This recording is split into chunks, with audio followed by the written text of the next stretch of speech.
Welcome to Murder Mile, a true crime podcast, an audio-guided walk featuring many of London's untold, unsolved and long-forgotten murders, all set within and beyond the West End. Today's episode is the first in a four-part series on Daniel Gonzales. Dubbed the Freddy Krueger Killer, his two-day killing spree across London and the southeast of England left 2 injured and 4 dead. But why did he kill? Was he bad or mad? Murder Mile is researched using authentic sources. It contains moments of satire, shock and grisly details, and as a dramatization of the real events, it may also feature loud and realistic sounds, so that no matter where you listen to this podcast, you'll feel like you're actually there. My name is Michael, I am your tour guide, and this is Murder Mile. Episode 135, Daniel Gonzales, The Lost Boy, Part 1.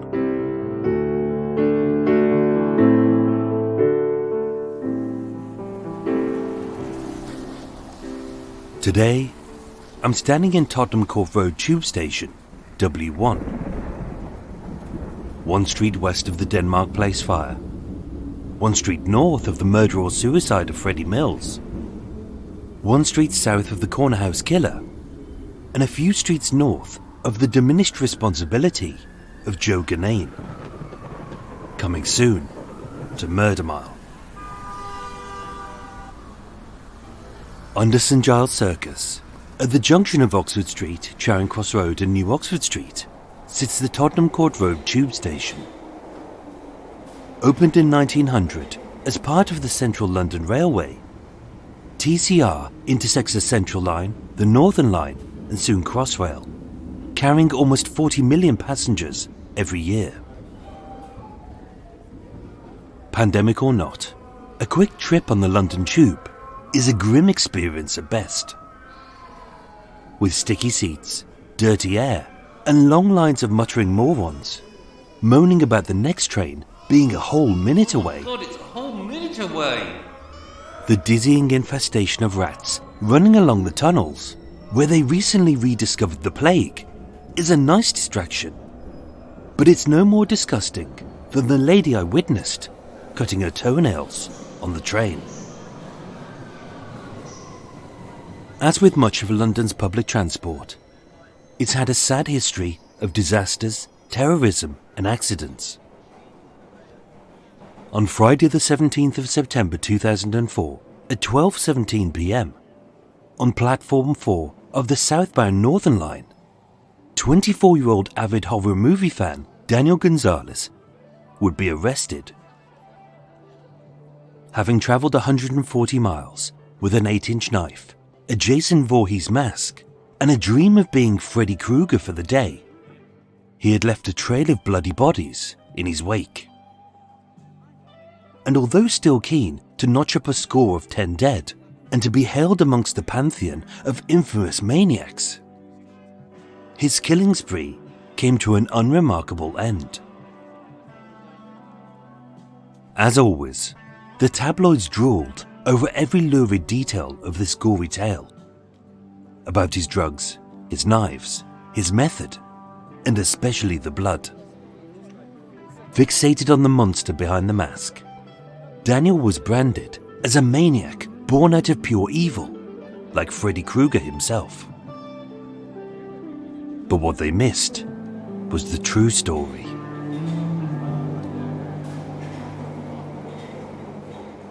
As it was here, following the arrival of 2 British Transport Police officers, that Daniel's diagnosis was first taken seriously.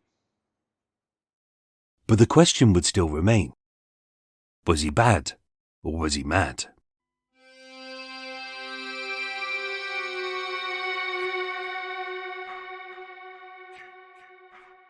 I was bored. I wanted to know what it would feel like to kill as many people as possible. I felt wicked doing it. This is something I live for. It's a really good buzz. Killing.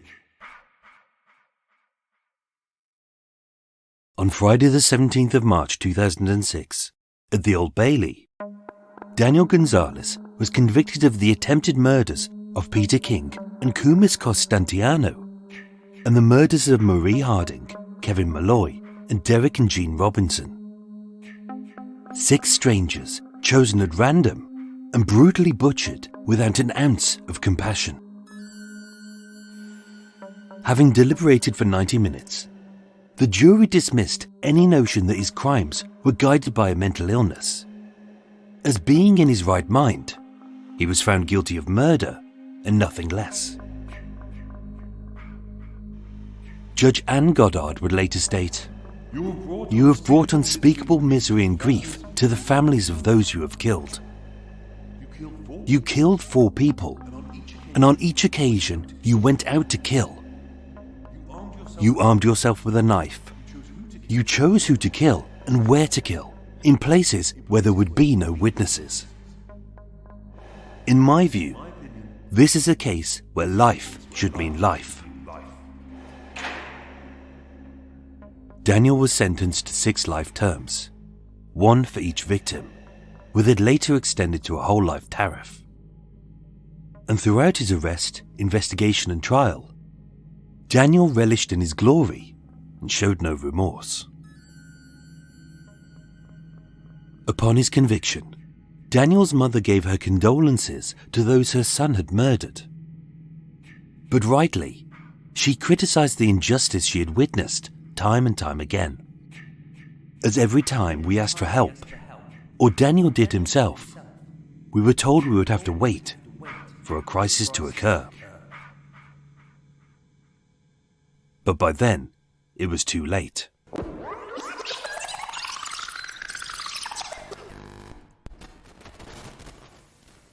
June 21st, 1980, Frimley Park Hospital in Surrey. Daniel Julian Gonzales was born. His birth was fine, his weight was right, and there were no major medical issues. As starts go, his upbringing was ordinary and uneventful, being a healthy, happy boy to Leslie Savage and her husband Julian Gonzales. Home was Southwood Avenue in the village of Knapp Hill in Woking. A ring of post-war homes with neat gardens, sloping drives, and surrounded by country walks and golf courses. In 1986, when Daniel was 6, his parents separated and later divorced. But keen to give his life stability, they kept it amicable. Leslie remarried. Stephen Harper became Danny's stepdad. And although Julian moved back to Spain, this father and son remained in close contact. Problems began in nursery. Being bright, he lacked the social skills to interact. But Daniel was different. As his mother would later state, he was extremely intelligent, but extremely disruptive. He could be absolutely charming, but also very manipulative, which some put down to him being an only child. At primary school, he excelled, but becoming more insular, he regressed inside his own mind and spoke to no one, except himself, his imaginary friend, and the volatile fights he would inflict on his mum. For Leslie, the warning signs were there. I didn't know something was going to happen, but I was scared. At secondary school, his first mental health assessment was conducted by an educational psychologist who diagnosed him with dysgraphia, a learning disability affecting his ability to write, which didn't explain any other symptom.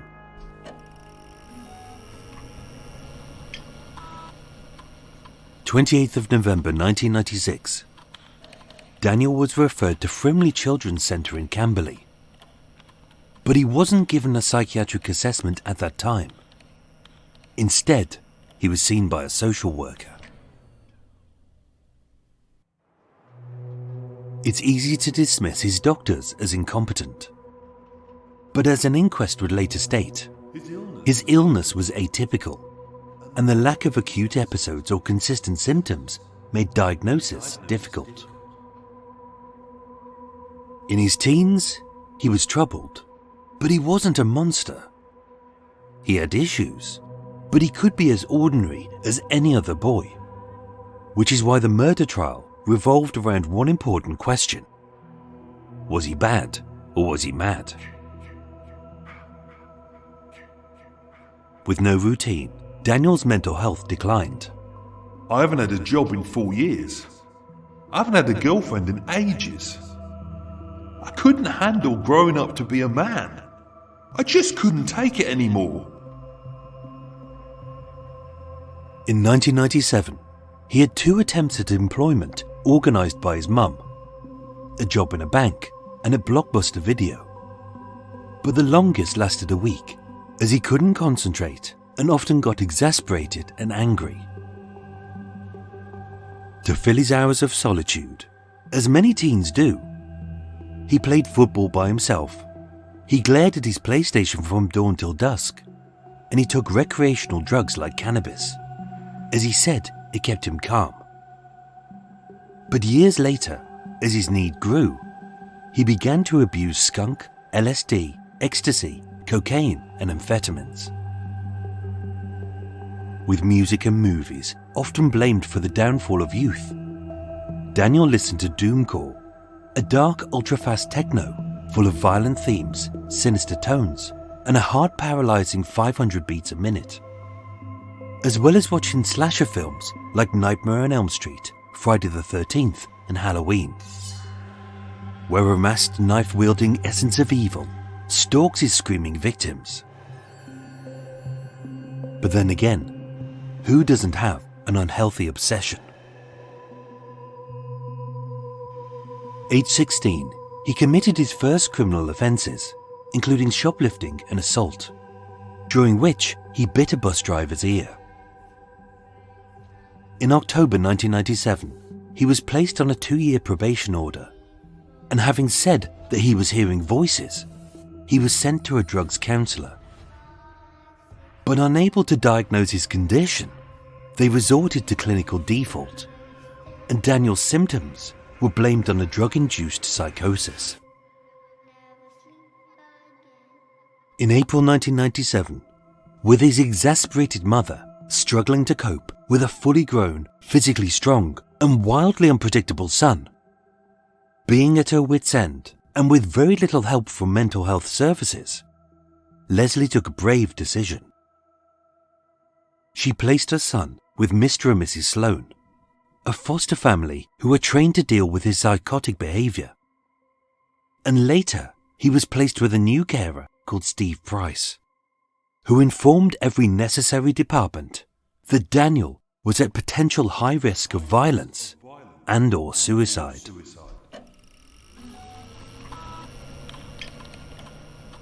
February 1998. Daniel was admitted under Section 2 of the Mental Health Act to an open psychiatric unit at St. Peter's Hospital in Chertsey, having harmed himself by punching a window. But before his assessment was even complete, he was discharged by a mental health review tribunal. After scores of letters and calls, in which his mother repeatedly pleaded, sometimes in bold capitals with the words, "I need help," Leslie was dismissed, ignored, and re-referred to another specialist. On the 22nd of June 1998, 6 years before his killing spree, in a letter to the Director of Surrey Social Services, Leslie wrote these prophetic words: "Does Daniel have to murder or be murdered before he can get the treatment he so badly needs?" Words she would repeat again and again and again.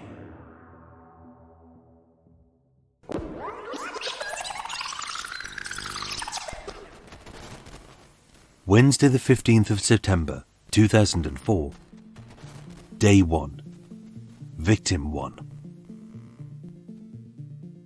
24-year-old Daniel packed his rucksack with a set of spare clothes, a Jason Voorhees-style hockey mask, and 2 5-inch steak knives, which he jabbed at the plastic washing up bowl to gee himself up, muttering, "Come on, boy, come on, come on." His motive was simple. I wanted to kill as many people as possible.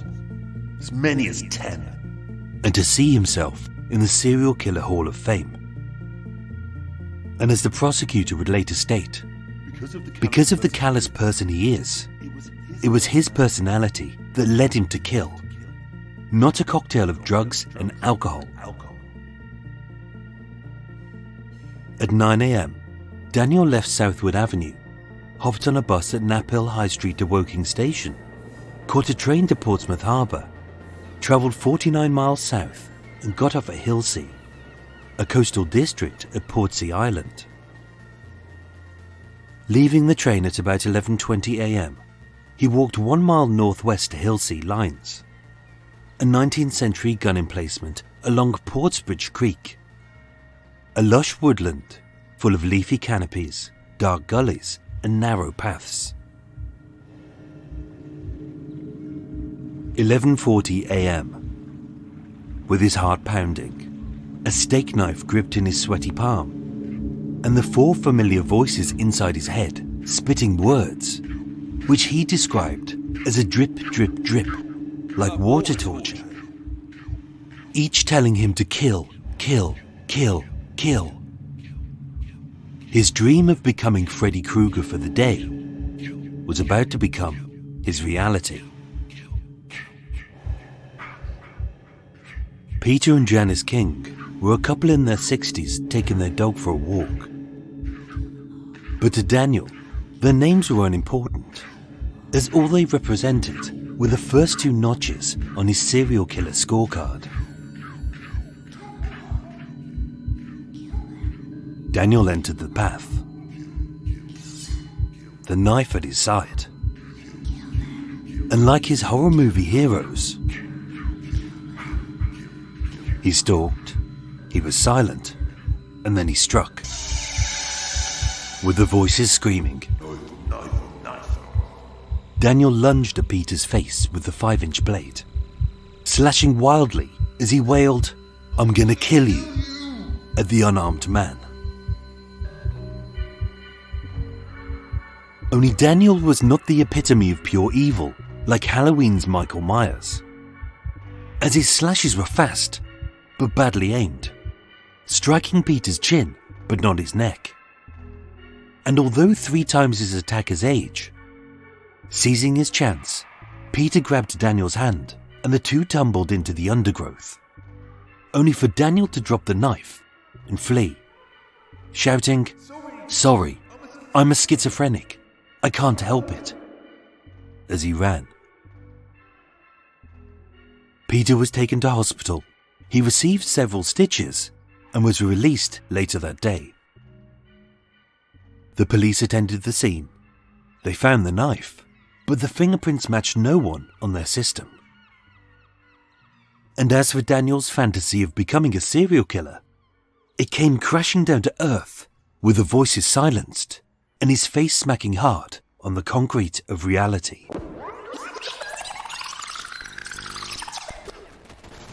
But he wouldn't give up on his mission to kill as many people as possible, maybe 10. All he would need was someone more vulnerable.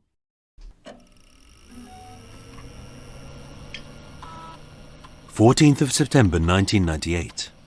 Daniel's first crisis meeting, attended by social services, youth justice services, children's services, and the community mental health team. All agreed that Daniel was at a potential high risk of violence and/or suicide.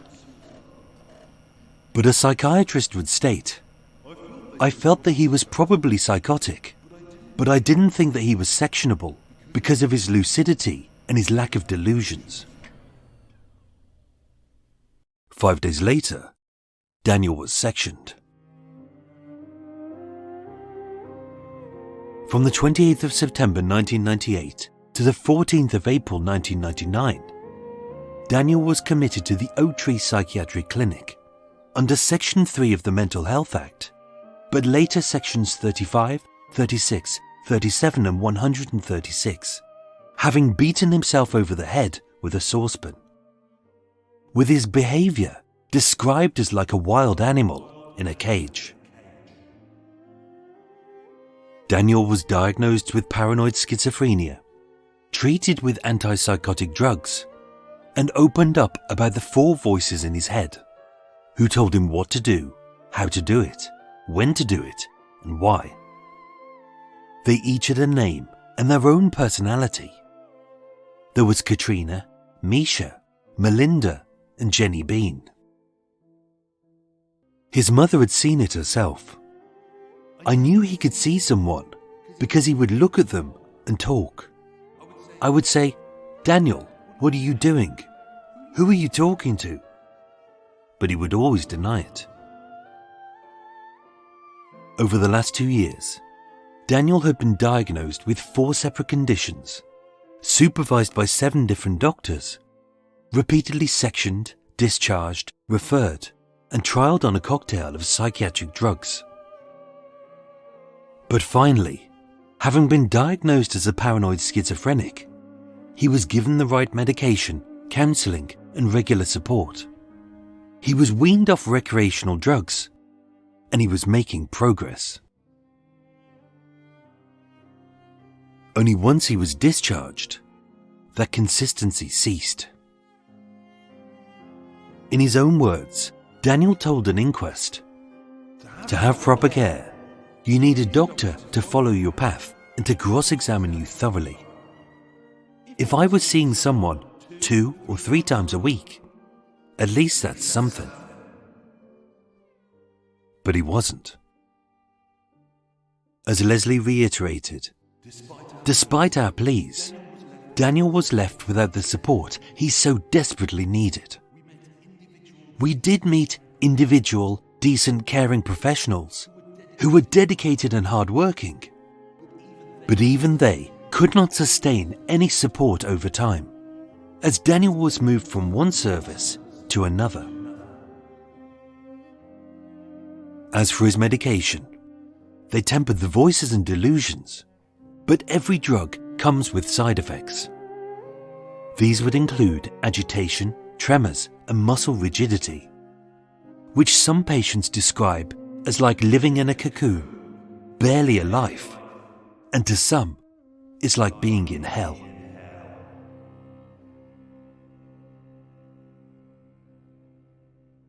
Dismissing his medication, Daniel returned to the recreational drugs which he trusted to keep him calm, as they didn't imprison him inside his own body. But any drug withdrawal comes with its own side effects. On separate holidays in Canada and Spain, his father and his mother both saw a boy in absolute mental despair. He was completely bizarre, scary. We were frightened to death. Without a regular routine or consistent care, his boredom returned, and he was back to square one. In August 2007, 3 years after the murders, an independent investigation concluded that Daniel was not treated successfully. Health professionals never engaged with him effectively, and it was a case of missed opportunities. But as his illness was atypical and lacked acute episodes or symptoms, Northwest Surrey Mental Health Partnership would declare that as the murders were not preceded by a history of violence, therefore we do not believe that his actions could have been predicted. Which was true. His criminal record was short and insignificant. Theft, shoplifting, drug possession, non-compliance of community orders, and 1 case of burglary. Age 16, he had 1 charge of assault, having bitten a bus driver's ear, but his report showed no known violence since. He had no arrests for weapons, stalking, cruelty, arson, GBH, ABH or manslaughter, as would be expected. He had threatened others, mostly verbally, and his history of physical violence was predominantly self-harm. On paper, this was not a serial killer in the making. But the warning signs were there, and Leslie's prophetic words would come back to bite them. Does Daniel have to murder, or be murdered, before he can get the treatment he so badly needs?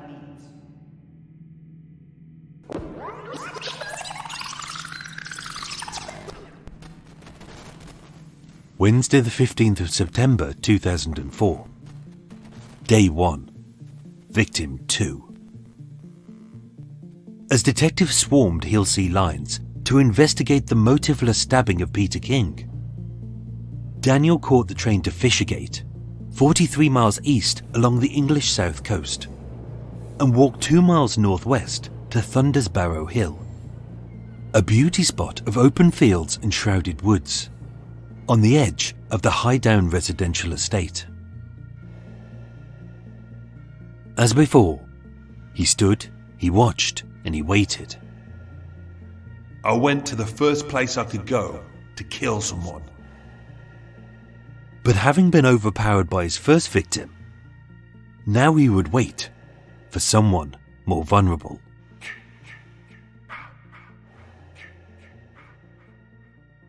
"73-year-old pensioner Marie Harding was a lovely lady. Described as the nicest, kindest, and dearest person you could imagine, she was a well-loved, die-hard supporter of Brighton and Hove Albion Football Club, where she worked in the club's ticket office and always had a smile for everyone. She was a loving wife to husband Jim, loyal mother to Julie, and a dedicated grandmother to Natalie and Daniel. As was her routine, having visited her family on nearby Oakdean Crescent, Marie was walking home. The day was sunny, fresh, and bright. It was the kind of day you would take a stroll in the woods.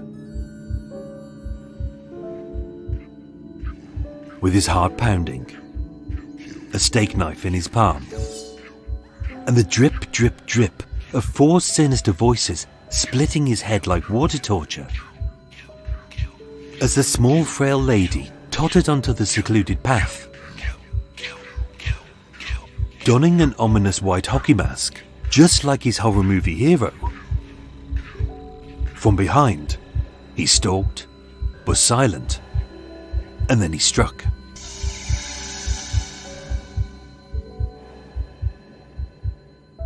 I put my hand on her mouth and stabbed. As the cold blade slid through her back. She was screaming. And as her bleeding body dropped like a dead weight onto the leafy path, I slit her throat, silencing her as he stole £20 from her purse. His callous logic. It was a dead person. Why not take her money? Only Marie wasn't dead, but dying. Paralysed, bleeding, and gasping for breath. She felt a numbness as a chill enveloped her, and her cooling blood drained into the newly sodden soil. And there, this terrified woman lay, helpless, alone, but barely alive. Seeing her cowardly assailant flee into the dim distance, as the good life she had lived slowly ebbed away.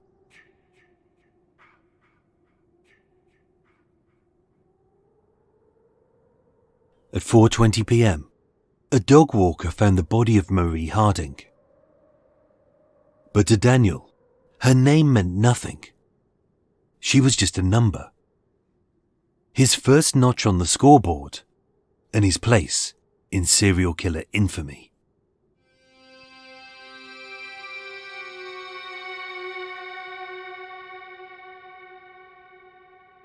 Thousands of football fans paid tribute to Marie with a minute's silence at their next game.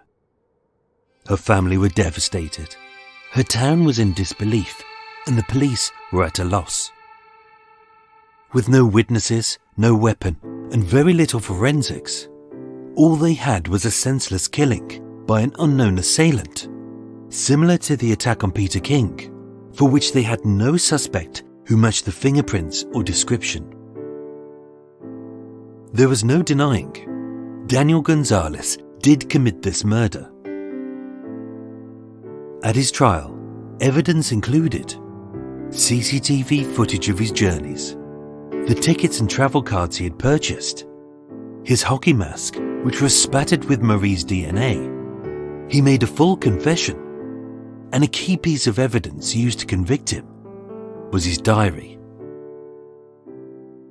On the train journey home, he wrote, I will be a serial killer.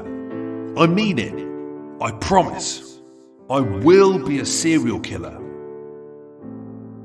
Writing of her last moments. I got that old bitch proper. Bloodbath. Pouring out of her throat, boy. McFlurry. I gotta say this. It felt really, really, really good. One of the best things I've ever done in my life. 3 hours later, Daniel was back home in Knapp Hill, sitting in his bedroom, as seen by his mother at 7:15 p.m. At his trial for the murder of Marie Harding and 3 others, the judge would ask, was he mad or bad? And having been diagnosed as a paranoid schizophrenic, surely that answered the question. But was Daniel Gonzales really a paranoid schizophrenic? Or as some medical professionals suspected, was this wannabe serial killer manipulating his symptoms and failures in the system to avoid prison?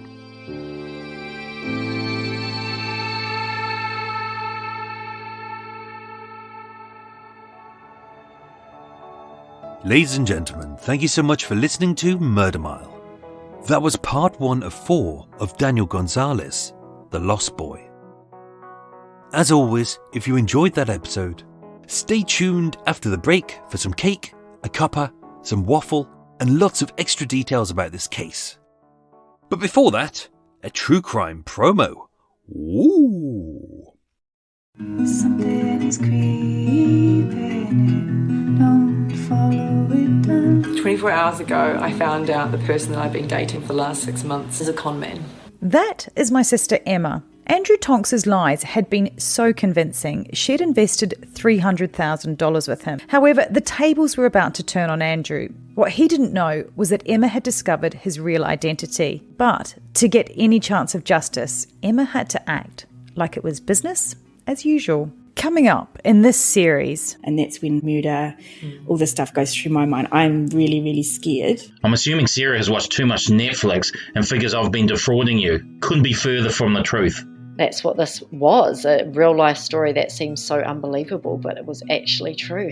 A true story that all starts with one simple swipe to the right. I'm Sarah Ferris.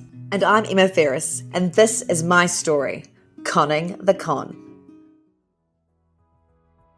A big thank you to my new Patreon supporters, who are Absinthe, Linda Fife, Claire Gibson, Mene Luki, Sarah Pleitling, Amanda Sims, Queen J, Anne-Marie Griffin, Ricky V, and Mark Dunstan.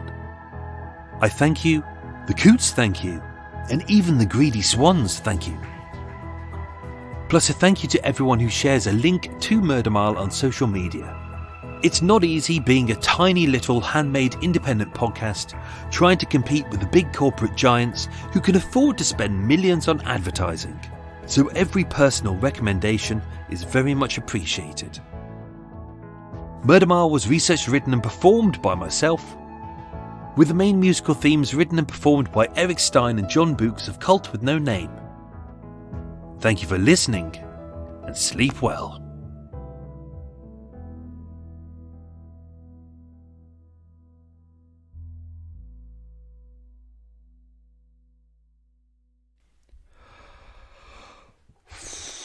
frickin' hell, that was a biggie.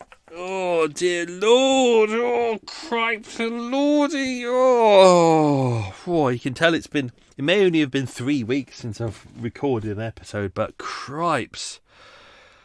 Oh, I forgot loads of things. I forgot set up. At the start, my microphone wasn't working. I couldn't work it out, and then I realised I hadn't pressed a button. Oh, all over the shop today. Oh, good. Anyway, but I hope you enjoyed that. Anyway, to people who are new, this is Extra Mile. This is the waffly bit where I kind of, we have a little chat. We talk about stuff. Well, I talk and you listen because I can't hear you. It doesn't make sense, does it? Anyway, it's unedited, it's unscripted. It's not for everyone. It's not essential. You don't have to listen to it. This is the extra part of the show. You've listened to the show. This is the extra bit. This is like the DVD extras. So, I'm just going to go on, make another coffee because I need another coffee. It's an early start. I'll explain. I'm going to open some windows and doors. Let's do that. Oh, yes. Little moorhen going past. This morning the swans were knocking on my window going, "Oi, where's our breakfast?" Yesterday I had a lovely one, a little female mandarin, which is very nice. Thank you to, I think it was Son of Gav who pointed out, I thought it was a, what did I think it was? I can't remember, some kind of duck thing, but he was like, no, it's a female mandarin. And I was like, oh, lovely, brilliant. But it was a lovely little duck. Right, let's get some windows open. Lummy. I've just got my kettle on. I'm just going to open these. It looks like it might be a nice one today. Looks like it might be a nice one to go outside and enjoy yourself rather than spending all day indoors editing this bloody episode, which is going to take ages. Got a note to self, Michael: water your lavender later on. The lavender outside needs a bit of a spritz. Just getting rid of the pillows behind my head. There we go. Right, coming back. Kettle's on. Today's cake, I decided to go for... I dropped on the floor. Makes no difference because they're sturdy. Real Lancashire Eccles cake. Look at those. If you've never seen Eccles cake before, it's kind of like a... how do they describe it on there? It's kind of like a nice... to serve warm. I don't think I've had them warm before. Do not microwave, obviously. It's kind of like a nice kind of not so flaky pastry on the outside, and then the inside is like raisins and shit. It's very nice, very lovely. So that's, looking forward to that. That's my little treat. I'll have that with my quaffy. Light off, Michael. Save energy. I'm trying to be good. Saving energy. Lights off. I also, the other day, I realised, even though I've only got a little vanity basin on the boat to wash in, I realised that still takes 5 to 6 litres of water in the morning. I thought that's a real waste. So what I did was I went out and I got a little bowl that fits my head, and I put the bowl in the sink, and now, instead of abusing 5 to 6 litres of water in my sink, I'm only using 1 litre. It's amazing. Just these little kind of saving tips to save water and electricity. It all adds up. So, what else are we doing? Thank you to everyone who enjoyed Meander Mile. That was just a little bit of... kettle's up. A little bit of fun to keep you entertained while I was away doing all the research for all these episodes. There we go. Lots of helicopters out today. Meander Mile. So I hope... there's lots of cases that we'll never hear about anywhere else on Meander Mile, and won't be coming back to Murder Mile anytime soon, as mentioned in the episode. So if you didn't listen to Meander Mile, I mean, it's your choice, but it's up to you. You've missed out on some cracking little cases and some interesting little stories. So yeah, what else is going on? This weekend, very exciting, got a friend's birthday to go to. Looking forward to doing that. That's going to be good fun. It's a fancy dress thing. It's got to be film themed. So I am going as Roger Moore in Moonraker, and I've made myself a little, a kind of a 1980s kind of astronaut suit, but I'm making a headpiece because there's a bit in Moonraker that I love. It's a bit antiquated, but Roger Moore goes looking for Dr. Goodhead as he thinks. He goes to NASA, he goes looking for Dr. Goodhead, and he goes, I'm looking for Dr. Goodhead. And Holly Goodhead turns around, she goes, I'm Dr. Goodhead. And in his dinosaur way, Roger Moore goes, a woman? Because he's surprised, because, well, you know, woman, educated in a job. Ooh, 007 dinosaur. So I'm creating a headpiece that you can wear that I can control with my hands. So when I say a woman, a fake eyebrow raises. Going to be making that later on. That'll be good fun. As you know, I went to see my dad and my stepmom. Finally, after 2.5 years, we got to see each other. We did a COVID-safe catch-up for a couple of days. That was nice to see them, to check on them, but make sure they're okay. It was good. Weird to see them after such a long time. They'd aged, and I think I'd aged as well. What else is going on? I'm off to see my eye specialist today, which is why I'm up super early to record this. I'm a day early. This is the Wednesday.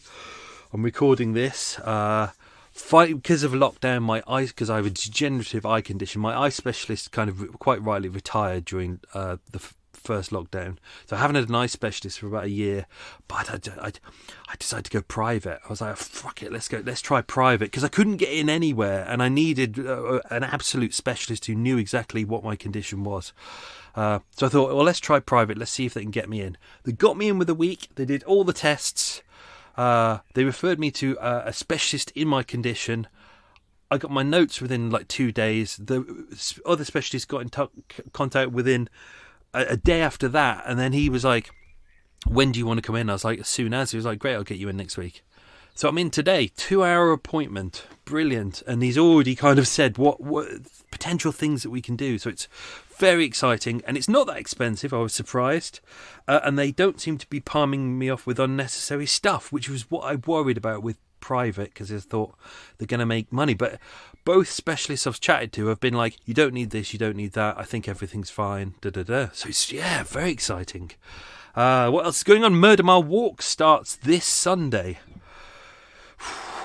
Haven't done one of those in, since last October. I did some in March before the pandemic, and then that all stopped, and then I did 4 in October, and I haven't done any since. So, yeah, I've rehearsed, I'm ready, but a bit nerve-wracking, but let's hope it's a nice one. Let's hope that not too many junkies are out to cause me trouble. Right, okay, let's do a little quiz, then we'll move on with the extra details in this case. Just going to check that this is still recording. It is. Good. Question number 1. Don't forget, as always, I might balls up some of these questions, or I might edit them out, because obviously you've just heard the edited version of the episode. I can't believe I have to explain to people that they've just heard the edited version. You've just heard the version I've edited, so some of it might be chopped out. And don't forget, as this is a multi-parter, as I go along, I might edit stuff out of part 1 and move it into part 2. It just sometimes it helps the story better, or you know. So, question number 1. What was Daniel's middle name? A slurp of coffee. Question 2. Nice easy one, I think. What was Daniel's mother's name? You can just have first name if you want. Question 3. Whose ear did Daniel bite? Question 4. What age was he arrested for murder? Question 5. Name Daniel's brothers and sisters. Question 6. What did Daniel stab the knife into on the morning of his first killing? So this is before the killing. Question 7. What type of music did Daniel like? Question 8. The path at Hillsea Lines follows a river called what? Question 9. What is Hillsea Lines famous for? I.e., what is there that people go to see? Question 10. What did Daniel briefly study at Brooklands College? There's some easy questions there and then some hard questions there. So let's dive into some extra details. Admittedly, this was kind of a case that I've kind of been umming and ahhing over the last couple of years about whether I was going to do it or not. Unfortunately, it's been kind of over-glorified in the press, who are kind of obsessed with the idea of, the Freddy Krueger killer. He wore a Jason mask. He's... they all use words like maniac, evil, mad, blah, blah, blah, blah. The kind of shite that the classic tabloids do, where they can't be asked to do any research, but they want to over-glorify it. They want to have a kind of standout kind of front page, which has maniac kills. So everyone goes, I must buy that newspaper, because don't forget, people, it's not about news, it's about stories. They're trying to sell newspapers. So I almost didn't do this case. But when I started digging about, I found there was quite a lot about Daniel's mental health tribunal. There was an inquest into it. There was a lot of paperwork that I was able to track down for that, which was good. Kind of like with the Camden Ripper as well. I almost didn't do that case, but when I found the inquest into his mental health, I was like, actually, this kind of opened up a new world of information. So it made the case more interesting for me. Hence, this is less about the murders, who did the killings and who did do the stabbings and all that tabloid shite. And most of the shite that you'll probably find in anything that's written about this is going to be mostly about the mental health tribunal, because I think that's more interesting. So, as mentioned with the start of this episode, I started in a reverse way. So we start with the sentencing and we show what Daniel was convicted of. He was convicted not of manslaughter, of murder. He was given 6 life sentences, which was later extended to a whole life tariff. So we will go. We've gone into, obviously, we've done the attempted murder on Peter King today, and we did the murder of Marie Harding. We'll dive into the others as we go through, but we've got a lot of more information about kind of Daniel's back history and his all the kind of inquests that happened around it, and post sentencing as well. Used part of this in the episode, but at his sentencing, Judge Anne Goddard QC told Gonzales at the Old Bailey, "You have brought unspeakable misery and grief to the families of those you have killed. Your actions have put fear into their lives. Your own family is also suffering. I have to pass a sentence of life imprisonment. You killed 4 people on 3 occasions, and on each occasion you went out to kill. You armed yourself with a knife. You chose where to kill in places where there would be no witnesses and who to kill. In my opinion, this is a case which means life should mean life," and it did. She also said, "This has not been an easy case for you to listen to because the events are so terrible." Her only option was to give him a mandatory life sentence, which basically, it ended up being a whole life tariff, which means he would never get parole. We'll dive into that later. Part 4 is when we kind of dive into the post-sentencing. At the start of here, I mentioned his arrest at Tottenham Court Road Tube Station. We're going to dive into that fully into episode 3. This is just kind of what I wanted to do with episode 1 was flag up what was kind of said at the trial, because that's what's interesting about this case. There's nothing clear cut about it. It's kind of like he clearly is someone who has mental health issues, but the trial said yes, there's mental health issues there, but it's kind of it was his desire to kill. You can see everything in his diary. You can see his obsession with horror movies, and there was the premeditation there. But this is what makes the episode, hopefully this 4-parter interesting, is that we're going to cover all the different aspects of it to try, because I still don't think there's definition there. When we look at this, episode 1 is going to be focusing on the mistakes that kind of the mental health department said, and the fact that they said we couldn't have predicted this. Episode 2 next week, we're really going to be focusing on, not spoilers really, but we're going to be focusing on the fact that a lot of the kind of different mental health departments, kind of law providers, things like that, many of them kind of said he's using this as an excuse to evade prison. So we'll focus on that as well, because I think that's really important. Episode 3, episode 3 is kind of the glorification and the use of kind of films and things like that, and and episode 4 we really dive into kind of what happened post conviction, because that's interesting, because he can't leave prison anymore, he can't commit any murders, so surely if this was all fake, he could just shut it off and go, okay, fine, he caught me, okay, yeah, I'm just pretending to be mental. But it wasn't. No spoilers, but it's an interesting case. I'm not going to come to a conclusion on this. But there's a lot to say. The voices in his head, he always referred to them as cool voices. They told him what to do. They're all females. Katrina, Misha, Melinda and Jenny Bean. He also said that the television would talk to him. I use this quote in the episode where his mum said he never denied the illness as whole. I've kind of cut it down. As an example, if I was in another room and he was in the living room, but I could see him in the mirror, so he wasn't aware I could see him. I could see him doing all these things, and she demonstrated kind of him grimacing with his face, and I knew he was talking. He could see someone because he was looking at them and talking and doing all these things. I would go in and say, Daniel, what are you doing? Who are you talking to?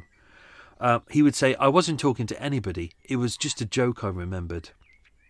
He would always deny it. It was a moment of denial. It wasn't a denial of the whole thing. I can't explain it. What it boils down to in the end is that he did not want to talk about the voices. That was basically it. So they never really went there. So it was only really when he was kind of getting the psychiatric help that he started to begin to open up about the voices, and especially when he was arrested.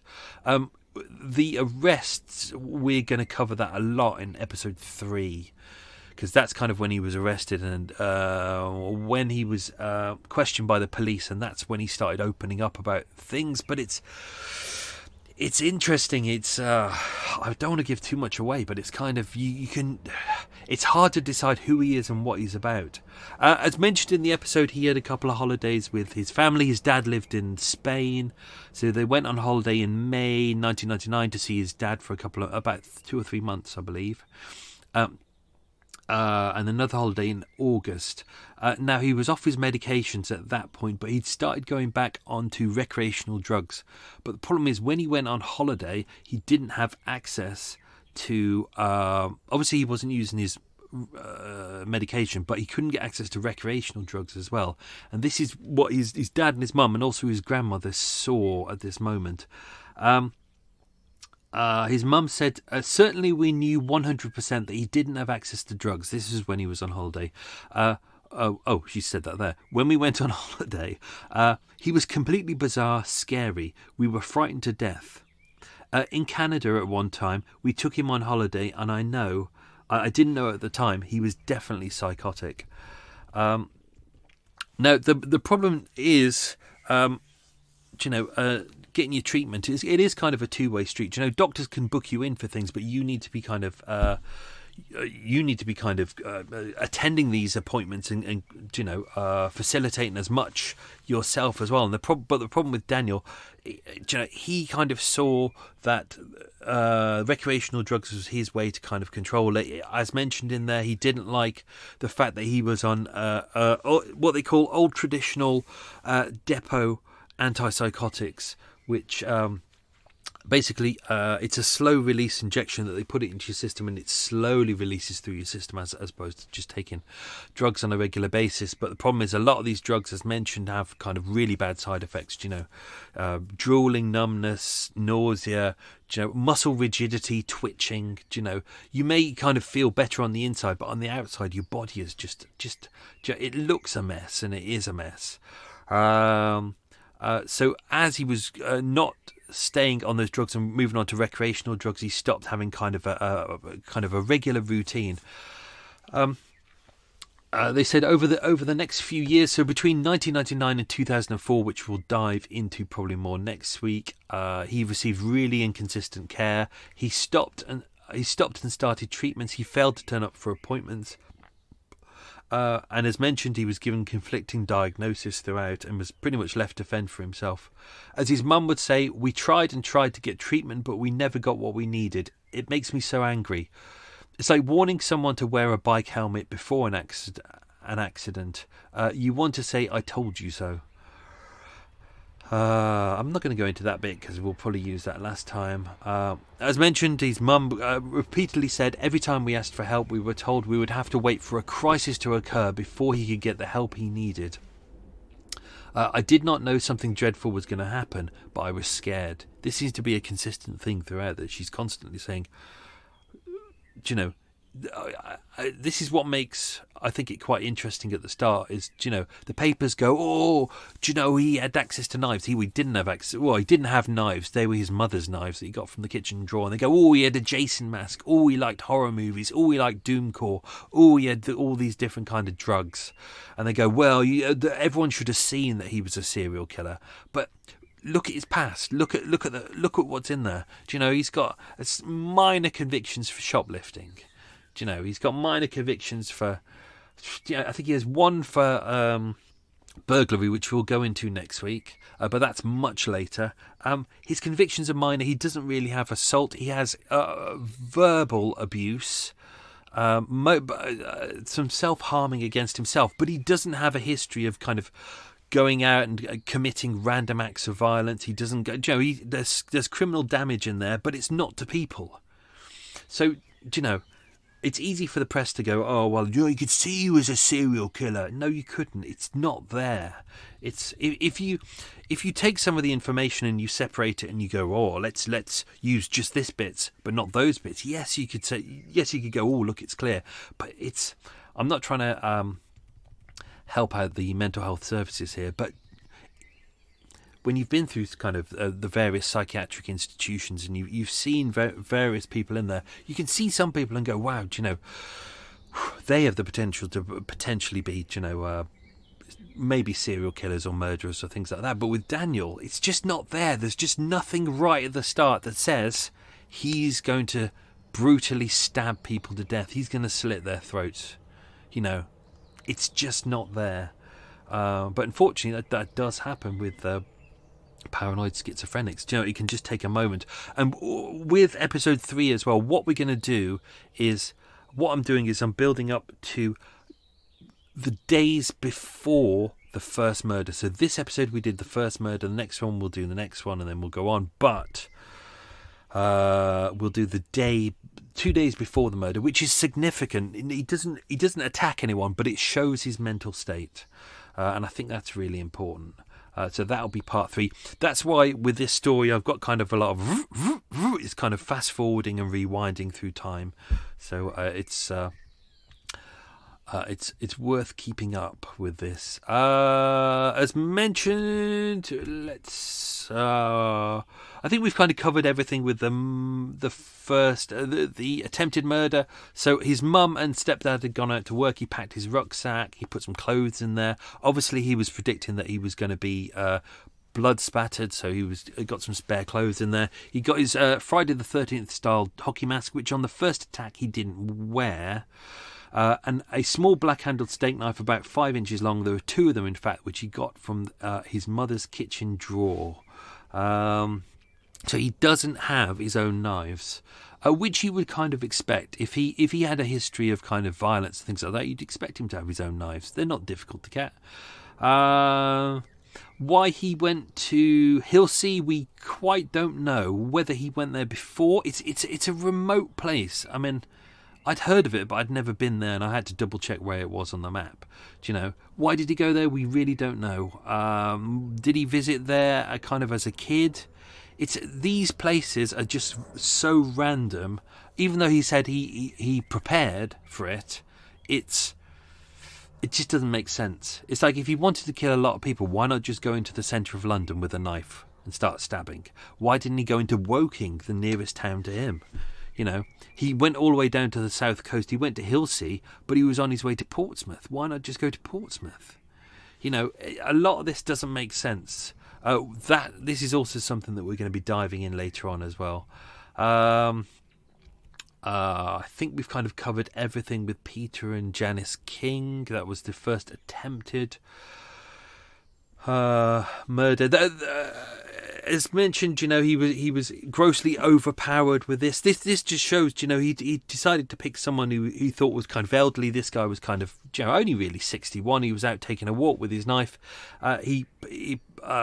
Peter managed to grab Daniel's hand holding the knife, and then they wrestled to the ground, and then Daniel dropped the knife and fled. It's we're gonna these attacks will come back later on, so we'll be covering these a lot later on as well. Kind of what happened between 11:30 a.m. and the time when he killed Marie Harding, of which we still don't know what time she was murdered. We know that she was found around 4:20 p.m.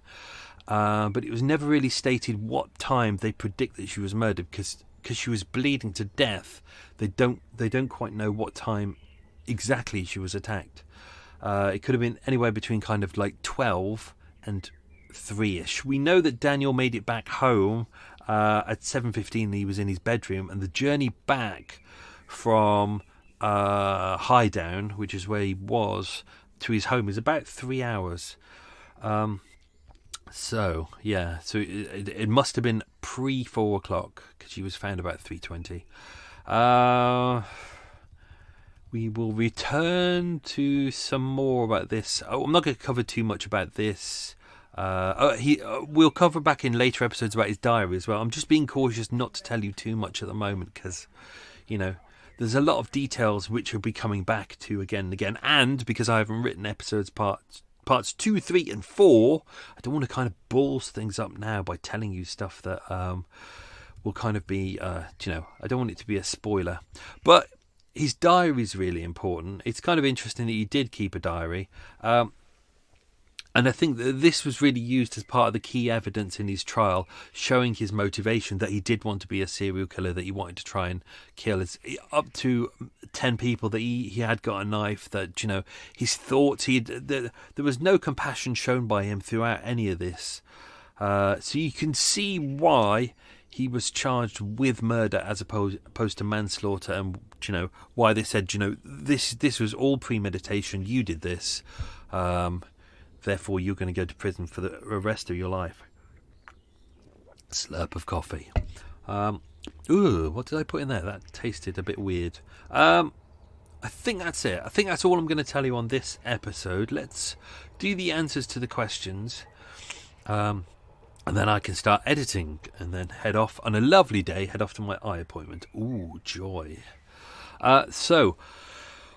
Answers. Okay. Question number 1. What was Daniel's middle name? It was Julian. Question 2. Easy one. What was his mother's name? It was Leslie, surname Savage. Question 3. Whose ear did Daniel bite? It was a bus driver's.